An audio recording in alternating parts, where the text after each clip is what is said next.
Okay, so it's no secret. I do partnerships and my net worth has literally doubled this year because of that.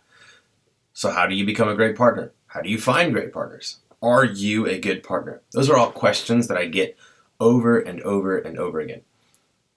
My first answer is always the same. If you want to find a great partner, you first need to be a great partner. If in real estate you are looking for someone to do business with, someone to flip a property with, get into rental investment with you, you have to ask yourself, are you a good partner to do this with? If not, that is where you start. Educate yourself with a book.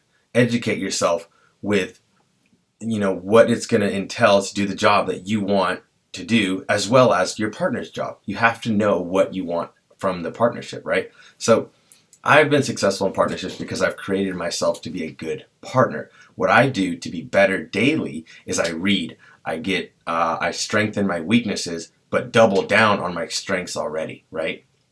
It's very important that you find out where your strengths are and where you're at.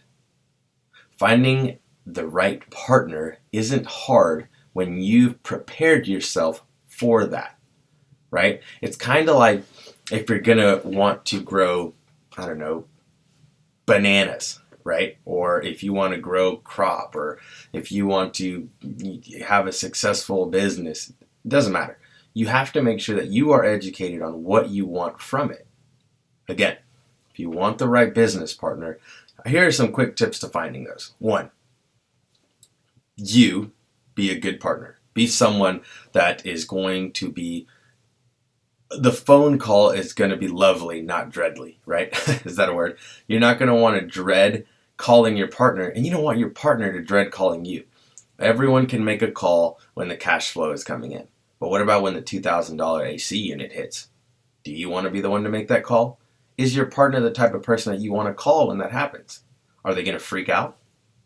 Those are things that you have to put into perspective before partnering with somebody.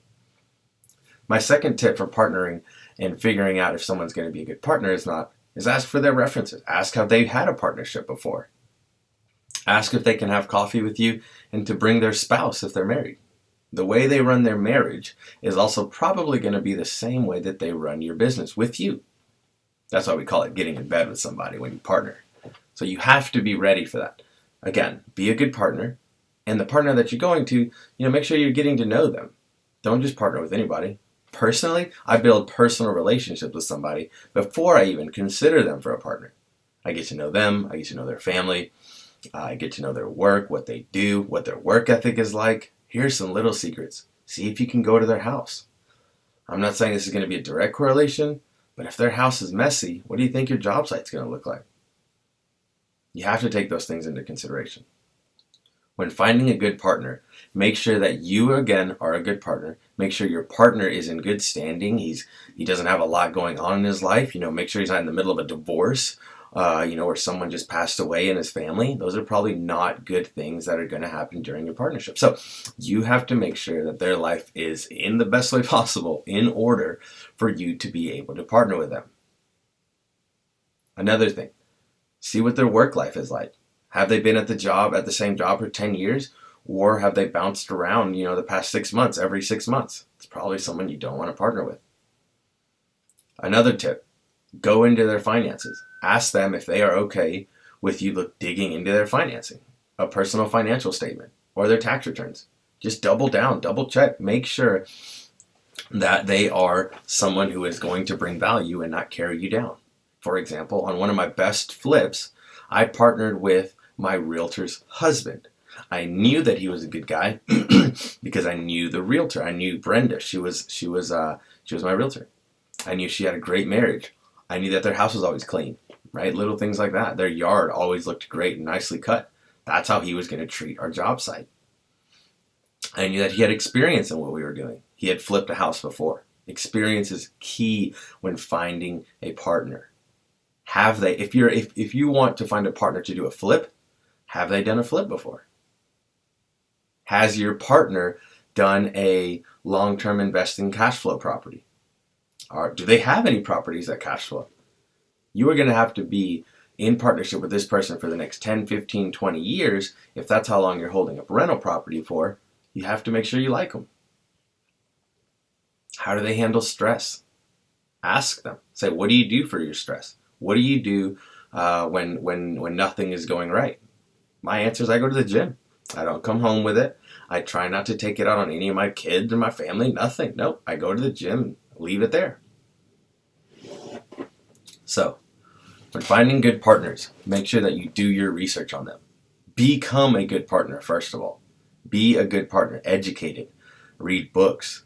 What are your strengths? Another thing when analyzing a good partner, write down each other's strengths. What are you good at? What is he or she good at? I'll give you a story. When flipping a property that we did recently, we made 80 grand on this flip. This is why. We quickly found out what our strengths were. For example, one of my strengths was, this is a perfect example. I love the outside of a property, the cleaning. In this specific property, I was going to do the driveway, and my partner was going to do the plumbing portion. So when we first started, we didn't quite know each other's strengths yet. So he asked me if I could help him with the plumbing, not knowing that I know nothing about plumbing. So he was getting a little frustrated when he would ask me for a certain size or a certain this. I was like, I have no idea what you're talking about. So we were wasting time. Then the gravel came for the driveway. I'm excited. He's dreading it. He's a little bit older, not old guy or anything, just a little older. And I have more strength. So that was going to be my bread and butter. Clearly, I saw right away that that was not his strength. We looked at each other, quickly, chuckled a little and said, hey, why don't you go do the plumbing and I'm going to handle the driveway. Boom. It's those little things like that that save time and money. So make sure that you know your strengths, be a good partner, and use those for each other, not against each other. Here's my last goal. Put yourselves on a goal sheet, not a time sheet. For example, my driveway took 2 days. His plumbing took 5 hours. But we both saved each other money, and it wasn't about how much I worked or how much he worked. It was more about using our strengths. I didn't dread going to the flip the next day, and he didn't either, because he knew he was going to do something he liked to do. And then we just subbed out everything we both didn't like to do, right? So those are some of my tips for finding great partners. Let me know if you have any questions. Subscribe to the channel. Comment below if you have any more questions. I'd love to answer them. Follow me on Instagram at Felipe Mejia, REI.